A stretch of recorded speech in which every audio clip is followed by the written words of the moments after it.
participation, minimum barriers to participation, and the caucus has too many barriers for folks. Now, I would like to tell you this. I don't, you know, we've never had caucuses here. We have Convention, precinct sure. convention. Yes, and Now, right. I can see this. You need to have a precinct convention Sure.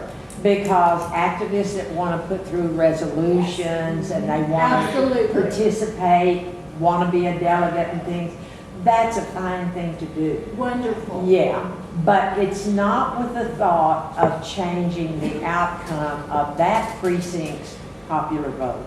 Correct, and I wanted to make that sure. Yeah, I am yeah. for a precinct convention, Yes. a state convention, because we all know what happens Sure. at our precinct convention. The folks that always stay and participate and do the resolutions stay. Everyone went in to vote, not everyone. The vast majority went in to cast the second vote. And it's disheartening to me if everyone understood that 1/3 of us who went back to the precinct convention, we diluted the vote of the rank and file. Yeah. And I am, as a Democrat, not comfortable with that.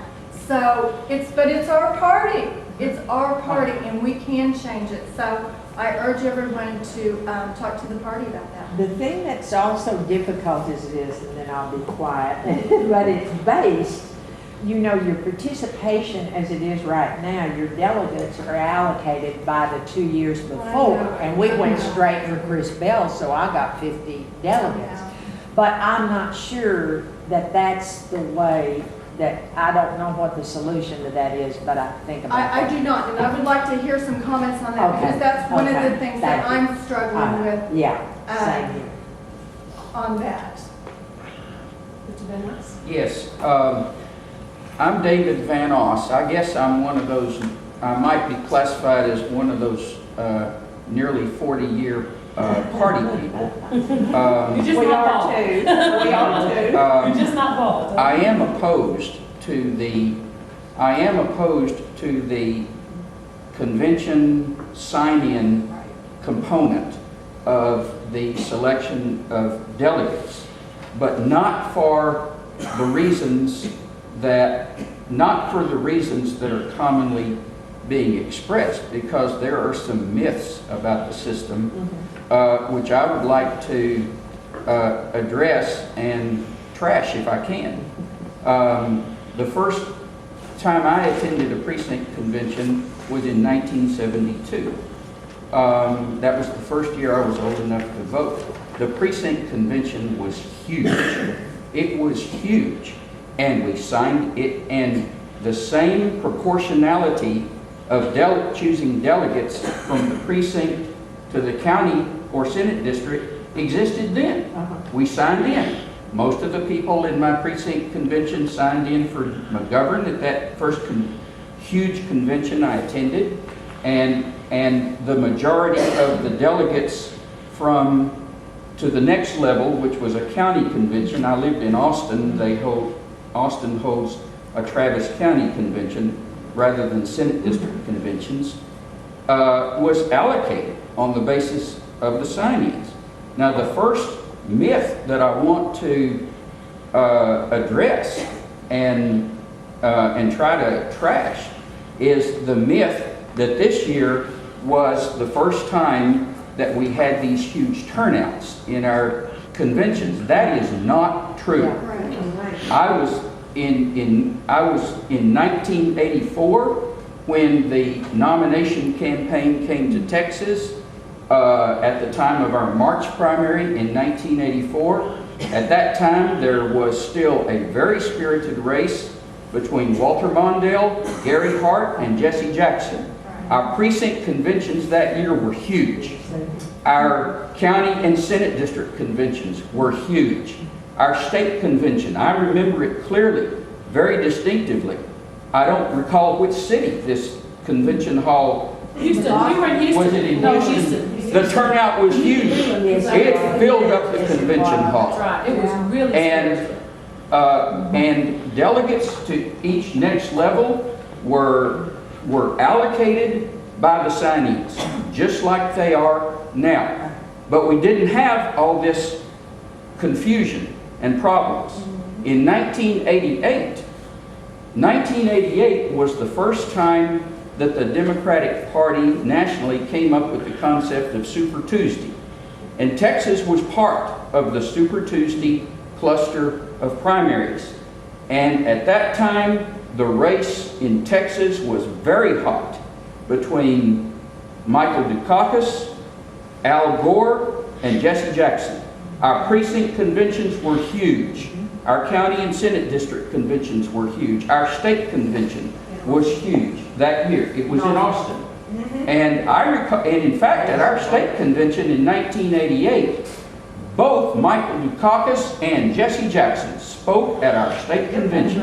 And I remember those very distinctly. So we have had, now the turnout in our conventions started dropping out and started falling off in the 1990s. Really, after the big political sack of 1994 percolated such discouragement with the Gingrich takeover of the Congress. And after that, our convention turnouts started dropping, went way down. But the idea that we haven't had these big turnouts before under this same system is just flat wrong. We have. And in those past years, it did not lead to this incredible level of confusion. And why did it become such a celebrated issue of confusion and consternation this year?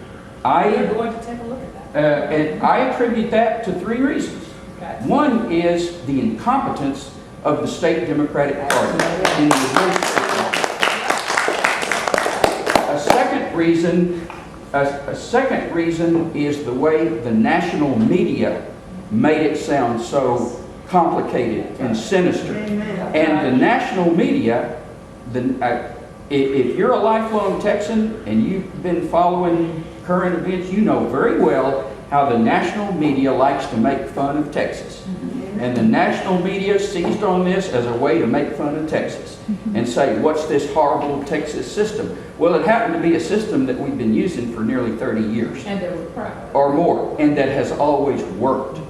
And the third problem that made it such a big, confusing issue this year was the way the two national presidential campaigns handled it.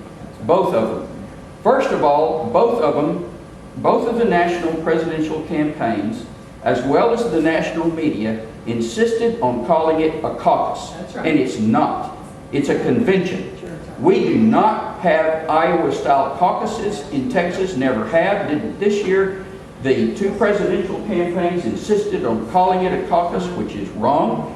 And the two presidential campaigns were both perpetrated down through the ranks this almost unprecedented level of paranoia. You know, both supporters of both candidates were going around saying that the other one was going to try to steal the election. They did. They did that. And part of that problem, which is a subset of that, is the way the national is having all of these organizers and campaign staff who were either not from Texas, or if they were from Texas, were completely inexperienced, and they were talking about things that they had never personally experienced. And so the other myth that I want to address is the myth of the complexity. I'm sorry, it's not that complex. If you have competent party administration that is giving clear information, and clear training and leadership, the math sounds complex, but if you have someone administering the precinct convention and the Senate district convention who knows what they're doing, it can be explained and led and administered in a way where the complexity falls away.